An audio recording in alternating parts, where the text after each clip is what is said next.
అసలు స్టవ్వే యూజ్ చేయకుండా ఒక సూపర్ స్నాక్ అయితే నేను మీతోని ఇప్పుడు షేర్ చేసుకోబోతున్నానండి. చాలా చాలా టేస్టీగా ఉంటది.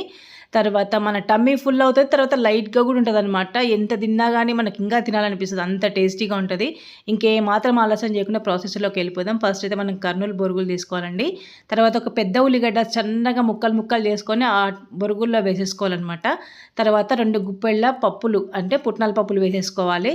తర్వాత కొంచెం అంటే కొంచెం లైట్‌గా సాల్ట్ ఏసుకొని మన స్పైసీనెస్‌కి తగ్గినట్టు కారం ఏసుకొని ఒక 1 ½ టేబుల్ ఆయిల్ అయితే వేసుకొని మంచిగా మిక్స్ చేసుకొని మనం నిమ్మకాయ గానీ లేదంటే టమాటా మిక్చర్ మీకు ఏది అవైలబుల్ ఉంటే అవన్నీ కూడా వేసేసుకొని ఇంకా సర్వింగ్ ప్లేట్‌లో పెట్టుకొని తింటుంటే ఎంత టేస్టీగా ఉంటదంటే అంత టేస్టీగా ఉంటదండి. అసలు మీరు మళ్ళీ మళ్ళీ చేసుకొని తినాలి అనిపించే అంత టేస్టీగా ఉంటది.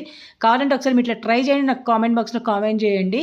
నా వీడియో మీకు నచ్చినట్టయితే ప్లీజ్ లైక్ చేసి, షేర్ చేసి, సబ్స్క్రైబ్ చేసుకోండి. సూపర్ టేస్టీ స్నాక్ అనమాట ఇది. ట్రై చేయండి.